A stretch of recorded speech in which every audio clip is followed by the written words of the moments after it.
The telegram arrived in the biting cold of a Boston autumn. It was a stark, impersonal thing, 10 words that shattered Dr. Eleanor Shaw's meticulously ordered world. Sheriff John Cross deceased. Stop. Return to Cedar Ridge immediately. Stop. The name was a ghost from a past she had spent 15 years burying. John Cross. Her father. The man whose shadow was so large it had smothered her childhood, whose obsession with law and order had left no room for a daughter's love, and whose stubborn silence had driven her mother to an early grave and Nora to the first train east. Now she was returning, not as the wide-eyed girl who had fled, but as one of the most respected forensic analysts on the East Coast, a woman who understood death in a way her father never could, through the cold, unassailable logic of science. Cedar Ridge, Colorado hadn't changed. It was still a dusty scar on the face of the Rockies, a town of rough-hewn timber and rougher men. The air smelled of pine, coal smoke, and a faint, metallic tang of the mine that was the town's lifeblood. The sheriff's office was as she remembered, a squat stone building that seemed to hunker down against the wind, the brass star on the door dull with neglect. The new sheriff, a man named Garrett Holt with a politician's smile that didn't reach his eyes, greeted her with rehearsed sympathy. A tragic accident, Dr. Shaw, a fall from his horse on the Ridge Trail, the terrain out there, unforgiving. He handed her a small box of her father's personal effects. It was pathetically light. A pocket watch with a cracked face, a faded photograph of her mother, a few letters, and a heavy, leather-bound journal. That night in the cold, silent house of her childhood, Nora opened the journal. The first pages were mundane ledgers of arrests and disputes. But then, she turned a page and the breath froze in her lungs. It was a case file, scrawled in her father's frantic, determined hand. The Shadow Stalker, a serial predator who had haunted the region for 2 decades, preying on young women, leaving no trace but a single black feather. 20 years of dead ends, of suspects cleared, of townsfolk whispering that the sheriff was chasing ghosts. Her heart hammered against her ribs as she turned the final page. Tucked into the binding was a photograph, sepia-toned and worn. It was her, at age 7, sitting on the porch steps of this very house, a gap-toothed smile on her face. Scrawled across the bottom, in her father's unmistakable hand, was a single, chilling phrase. "He's coming for my Eleanor." The journal slipped from her numb fingers. It was no accident.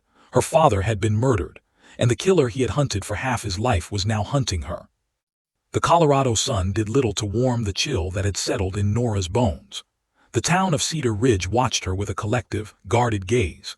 She was an outsider now, a specter from the past dressed in Eastern finery, stirring up memories best left buried. Her first stop was the town physician, a kind, aging man named Dr. Abernathy who had delivered her. He confirmed the official story with a sad shake of his head, but his eyes held a flicker of doubt. "John was the best horseman I knew," he murmured, polishing his spectacles. "But the Ridge Trail at night, a loose stone, a startled snake, anything is possible." It was the anything that Nora clung to. She went to the livery stable, where the scent of hay and horseflesh was a familiar ghost.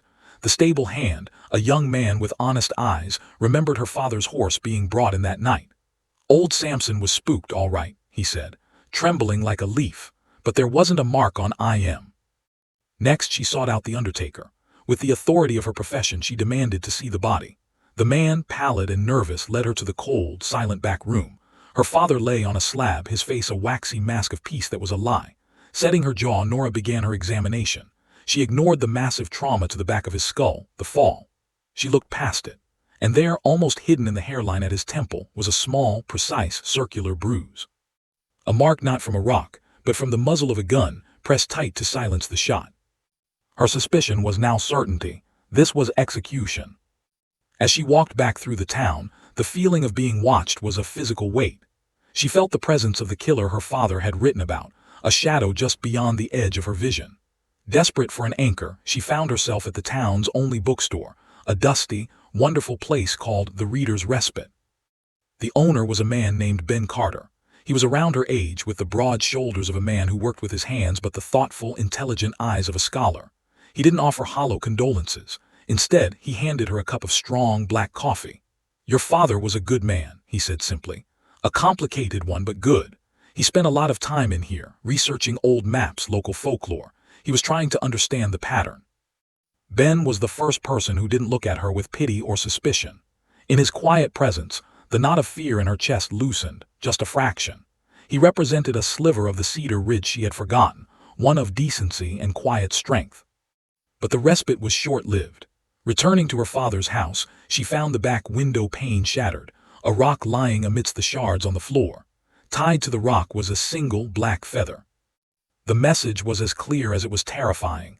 The killer knew she was here. He knew what she was looking for, and the hunt was on. The black feather lay on her father's desk, a malevolent totem. It was a raven's feather common in the Rockies, yet it felt as heavy as lead. The break-in was a calculated act of intimidation. It meant the killer was not some drifting outlaw, but someone here in Cedar Ridge watching her every move. She plunged back into her father's journal, reading it not as a daughter, but as an analyst. Between the lines of official reports, she found the man she had never known. A father consumed by a terrifying love, a man tormented by his failure to stop the monster in his midst. His obsession hadn't been a rejection of her. It had been a fortress he was trying to build around her. Her investigation led her to the town archives, a dusty room in the town hall. With Ben Carter's help, he seemed to know the history of every family in the valley. She began cross-referencing the dates of the Shadow Stalker attacks with town records. A pattern, faint but persistent, began to emerge. The attacks always coincided with the arrival or departure of a specific freight company, Rocky Mountain Freight, owned by the most powerful man in the county, Silas Thorne. Silas Thorne. The name was a cornerstone of Cedar Ridge. He owned the mine, half the town, and it was whispered. The sheriff before her father. He was a man of immense charm and immense ruthlessness, a king in his mountain kingdom. That afternoon, Sheriff Garrett Holt found her at the archives. His politician's smile was strained. "Dr. Shaw," he said, his voice a low warning, "I understand you're grieving, but stirring up old ghosts. It's not good for the town. It's not safe for you. Some folks don't like their past dug up." "Are you giving me an order, Sheriff?" Nora asked, her voice cool. "I'm giving you friendly advice," he said, his eyes hardening. "Let your father rest. Let this town heal." His warning only solidified her resolve. He wasn't protecting her. He was protecting the town's secrets and perhaps his own. That evening she went to see Silas Thorne. His mansion perched on a hill overlooking the town, a monument to wealth and power. Thorne received her in his study, a room lined with the heads of trophy animals, their glassy eyes seeming to watch the conversation.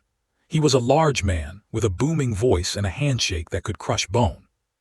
"John Cross was a good man," Thorne said, pouring her a brandy she didn't want. "A damn fine sheriff. It's a tragedy what happened." He spoke of the Shadow Stalker with a dismissive wave. "A fairy tale to frighten children, drifters, outlaws, that's all it ever was, John." He let his imagination get the best of him. But as Nora pressed, asking about his freight company's movements, a subtle shift occurred in the room. The avuncular charm evaporated, replaced by a cold, steely authority. "I suggest you be careful where you tread, Doctor," he said, his voice dropping to a menacing rumble. "The mountains are full of pitfalls for those who don't watch their step." It was a threat, elegantly delivered. Leaving the mansion, Nora felt more certain than ever. The key to her father's murder was tied to Silas Thorne, but Thorne was an untouchable fortress. To get to him, she needed to find a crack in his walls. She needed to find someone who wasn't afraid. And her thoughts turned, inevitably, to Ben Carter. In a town of shadows and lies, his quiet, observant presence felt like the only solid ground. Nora found Ben in his bookstore, mending the spine of a thick volume on Colorado geology. The bell above the door chimed her entrance, and he looked up, his expression shifting from concentration to concern when he saw the tension in her face. She didn't mention Thorne's threat. Instead, she laid out her father's journal on his counter, open to the pages detailing the freight company pattern. "You know the people here, Ben. You know the history. What am I missing?" Ben wiped his hands on his apron and studied the journal, his brow furrowed. For a long moment he was silent, and Nora feared she had overstepped, that his kindness had its limits. Then he spoke, his voice low. "Silas Thorne didn't build his empire on silver alone. He built it on silence. Men who cross him have a habit of disappearing or having accidents." He met her gaze. "Like your father." Hearing her own terrifying conclusion spoken aloud by someone else was both validating and horrifying. "You believe me?" "I believe John Cross was the most stubborn, honorable man I ever met," Ben said. "He wouldn't chase a ghost for 20 years, and he sure as hell wouldn't fall off his horse on a trail he could ride blindfolded." An alliance was forged in that moment, not with words but with a shared look of grim understanding. Ben was the insider she desperately needed. He knew the town's secrets, the hidden alliances, the old feuds that never made it into official records. Their first move was to visit the site of her father's death. The Ridge Trail was a narrow, treacherous path that wound along the edge of a steep precipice. The wind whipped at Nora's skirts, threatening to pull her over the edge. Ben moved with a sure-footed grace, his hand occasionally steadying her arm, his touch a brief, warm reassurance in the cold. They found the spot marked by the sheriff's report, a scuff in the dirt near the edge, but Ben's keen eyes saw what others had missed. A few yards back from the cliff, half hidden by a scrubby bush, was a spent rifle cartridge.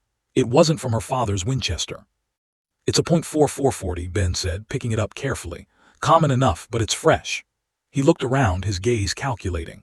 A man could hide up in those rocks, he pointed to a jumble of boulders above the trail, and have a clean shot, not to kill, to spook. A single shot right by the horse's head would be enough to send any animal, even Samson, into a blind panic. It was the final piece of evidence. Her father had been driven over the edge, murdered. As they rode back to town in the fading light, a new sense of purpose burned within Nora. She was no longer just investigating, she was building a case, and she was not alone. That night as she worked in her father's study, a shadow fell across the window. She looked up, her heart leaping into her throat, but it was only the branch of a tree swaying in the wind. The fear was a constant companion now, a cold serpent coiled in her gut. The killer was out there, watching, waiting. But for the first time since returning to Cedar Ridge, she didn't feel entirely helpless. She had an ally, and she had the truth slowly, painfully emerging from the shadows of the past. With the cartridge as their starting point, Nora and Ben began to weave a net of facts around the myth of the Shadow Stalker. Ben's role was to talk, to listen in the saloon and the general store, to gather the gossip that was the town's lifeblood. Nora was to apply logic, to find the fracture points in the official story. She went back to the undertaker, pressing him on the details of her father's clothing. Reluctantly, the man admitted that the sheriff's boots had been caked not just in the red dust of the Ridge Trail, but in a distinct, bluish clay found only in one place, the creek bed behind Silas Thorne's mine. Meanwhile, Ben discovered that one of Thorne's most loyal freight foremen, a brutish man named Daggett, had been conspicuously absent from town on the night of her father's death. A talkative bartender recalled Daggett buying a round of drinks the next day, boasting about a lucrative night's work. The pieces were falling into a damning picture, but a kingpin like Thorne didn't dirty his own hands. He used men like Daggett, and to bring down Thorne, they needed to turn Daggett against him. Their strategy led them to the most recent victim of the Shadow Stalker, a young woman named Mary who had survived an attack 2 years prior. She lived as a recluse on the outskirts of town, her spirit broken. It took all of Nora's gentleness and Ben's quiet reputation for trustworthiness to get her to open her door. Mary's story was a harrowing tale of being grabbed from behind, a sack thrown over her head. But she remembered one thing. A detail she'd been too terrified to share with the intimidating Sheriff Holt. As her attacker had carried her, she'd felt the hard, cold press of a distinctive belt buckle against her back, a large, silver buckle shaped like a grizzly bear's head. Ben's face went pale. "Daggett," he whispered to Nora outside Mary's cabin.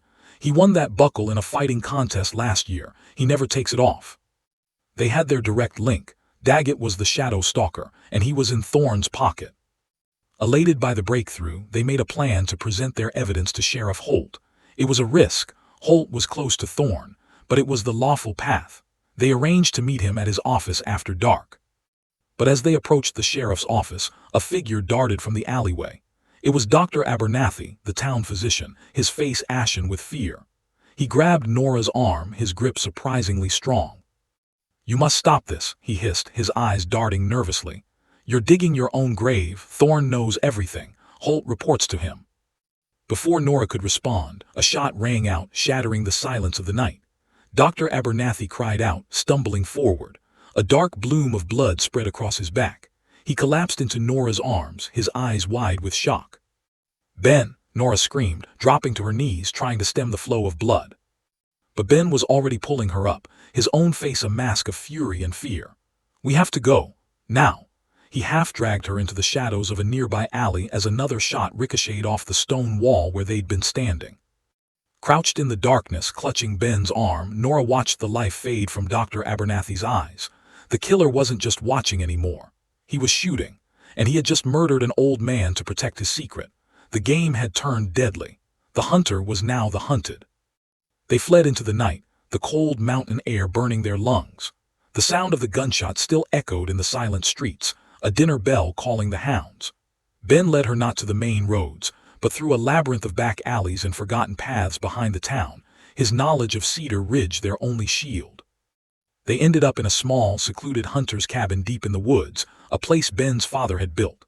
It was cold and dark, but it was safe. For now. As Ben lit a lamp and built a fire in the small stove, Nora sat on a rough-hewn bunk, her body trembling not from the cold but from the aftershock of violence. She could still feel the weight of Dr. Abernathy collapsing against her, the warm, sickening feel of his blood on her hands. "He was killed for talking to us," she whispered, staring at the red stain on her sleeve. "He was trying to warn us and they killed him for it." Ben knelt in front of her, his hands covering her cold ones. "Look at me, Nora." His voice was firm, grounding. "This is what they do. They silence people, but they've never been up against someone like you. Or," he added with a grim smile, "someone who knows this town like I do." In the flickering firelight, the space between them seemed to vanish. The professional alliance was now a bond forged in blood and fear. He was no longer just the helpful bookseller. He was her protector, her confidant. She saw the strength in his face, the unwavering decency that had drawn her to him from the start. Without a word, she leaned forward, resting her forehead against his, drawing strength from his solid, calm presence. "It's Thorne," she said, her voice steadier. "Daggett is his hound, but Thorne is the master. My father must have gotten too close to the truth. He must have found proof that Thorne was using the Shadow Stalker attacks to cover his real crimes. Probably moving something more valuable than freight," Ben mused. "Stolen gold, counterfeit bills. The attacks create a perfect diversion. The town is terrified, looking for a monster, while Thorne's real business goes unnoticed." They had the motive. Now they needed the proof, and they needed to survive long enough to use it. Their sanctuary had been breached. The killer knew they were getting close. The final act was beginning, and the stage was set for a confrontation that would leave only one side standing. As the first light of dawn tinged the sky, Nora made a decision. They couldn't hide forever. They had to go on the offensive. They had to draw the killer into the open. "We need to force Daggett's hand," she said, a new, steely resolve in her voice. "We make him think we have the proof. We make him come for us on our terms." Ben looked at her, a mixture of admiration and fear in his eyes. "That's a dangerous gamble." "It's the only one we have left," Nora replied. The frightened Eastern doctor was gone. In her place was John Cross's daughter, a woman with her father's iron will and a killer's target on her back. She was done running. It was time to hunt. The plan was audacious, a gamble with their lives as the stake. They would use the one piece of evidence they knew Daggett and Thorne would be desperate to retrieve, her father's journal. Nora spent the morning at the cabin, carefully transcribing the most damning pages, those linking the attacks to Thorne's freight company, onto separate sheets of paper. These, Ben would hide in a secure location. The original journal, however, would be the bait. Their stage would be the old silver mill on the edge of town, a sprawling complex of rusting machinery and cavernous, echoing buildings that had been abandoned when the main mine shifted its operations. It was a place of ghosts and shadows, perfect for an ambush. Ben spread the word discreetly through a network of people he trusted, the stable hand, the baker's wife, that Dr. Shaw had made a breakthrough. She had deciphered her father's code and was meeting someone at the old mill at midnight to hand over the journal as insurance, before taking her evidence to the territorial marshal in the morning. It was a story designed to provoke panic. Thorne and Daggett couldn't risk that journal reaching higher authorities. As night fell, they took their positions. Nora waited in the foreman's office on the second level of the main mill building, a single lantern casting long, dancing shadows. The journal lay on the desk in front of her. In her lap, hidden by the desk, she held her father's heavy, pearl-handled Colt revolver. The cold weight of it was both terrifying and comforting. Ben was hidden in the rafters above, a rifle in his hands, overlooking the vast, moonlit floor of the mill below. The air was thick with the smell of rust and old timber. Every creak of the building, every scuttle of a rat, sounded like a thunderclap. The minutes stretched into an eternity. Nora's heart was a frantic drum against her ribs. She thought of her father, sitting at his own desk, consumed by this same hunt. She finally understood the weight he had carried. The isolation of knowing a terrible truth that no one else would believe. Then she heard it, the soft crunch of a boot on gravel outside. A shadow detached itself from the deeper darkness of the doorway. It wasn't Daggett. It was Sheriff Garrett Holt. He stepped into the pool of lantern light, his badge gleaming, his face a cold mask of triumph. "Dr. Shaw," he said, his voice oily, "I'll be taking that journal now. Your wild theories end here." Nora's blood ran cold. Holt wasn't just in Thorne's pocket, he was the inside man. He had been steering the investigation from the start. "Where's Daggett, Sheriff?" Nora asked, her voice remarkably steady. "Doing your dirty work again." Holt's smile was a cruel slash. "Daggett is a blunt instrument. I am a craftsman. I orchestrated the diversions, I chose the victims from among troublemakers and outsiders, and I made sure the great John Cross never looked in the right direction. Until he did."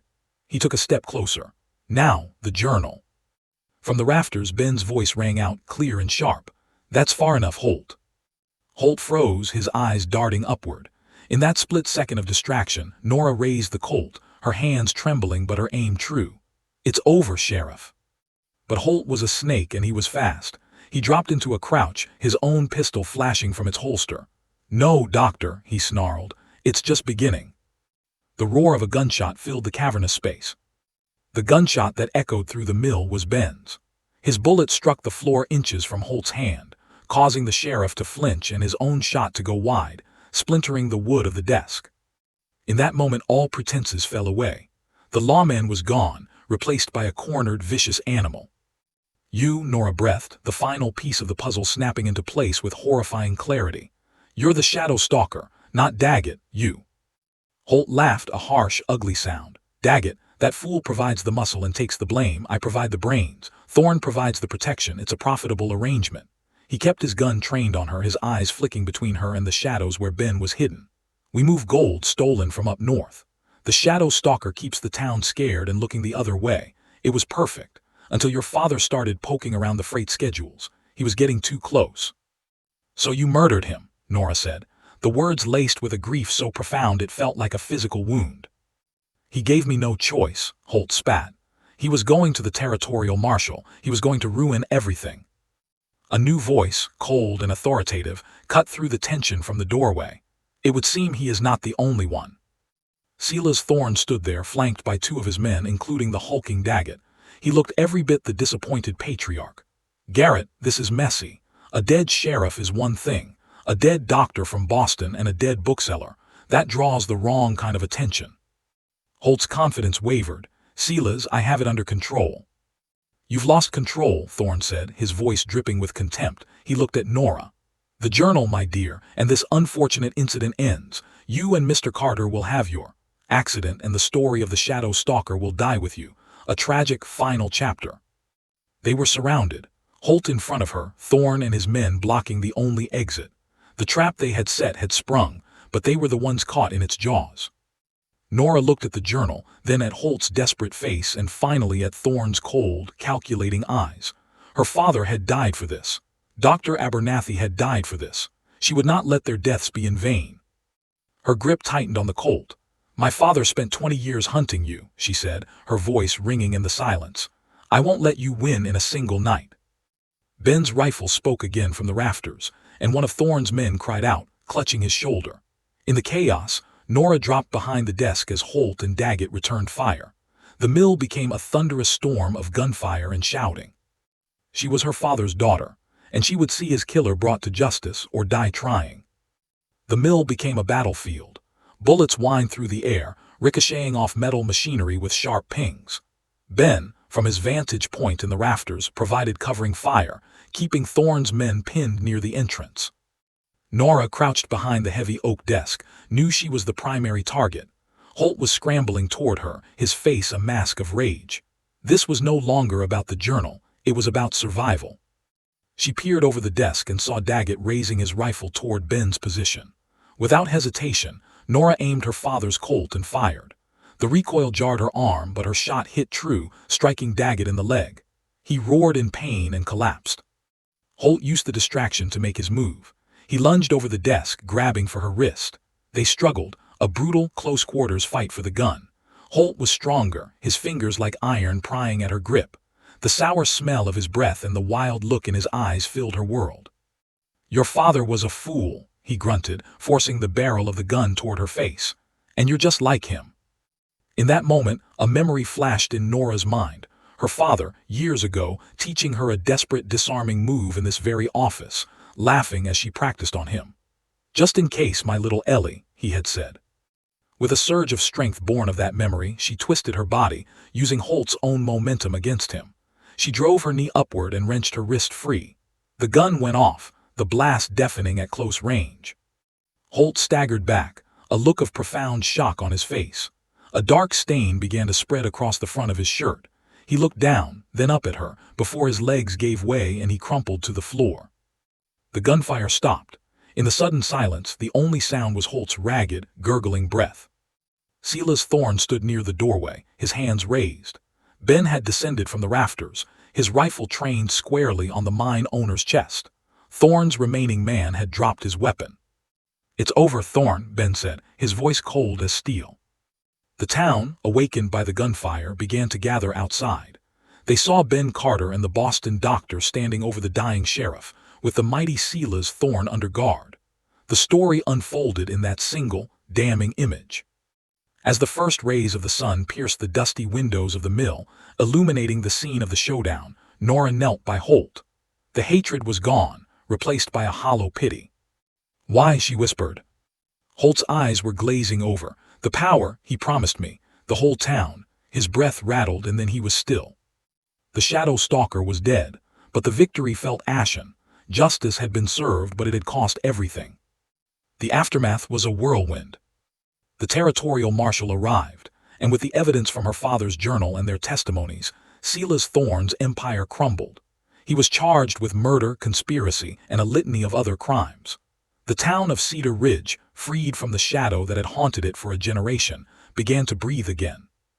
Nora and Ben stood side by side through the inquiries, their bond, forged in fire and fear, now a quiet, unshakable thing. The town looked to them, the unlikely pair who had uncovered the rot at its core. On her last day in Cedar Ridge, Nora stood at her father's grave. The headstone was simple: John Cross, Sheriff, beloved father. She finally understood the second part. His love hadn't been expressed in hugs or kind words, but in a relentless, desperate quest to make the world safe for her.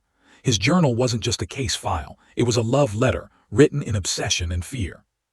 "I understand now, Papa," she whispered, placing a single wildflower on the grave. "And I forgive you."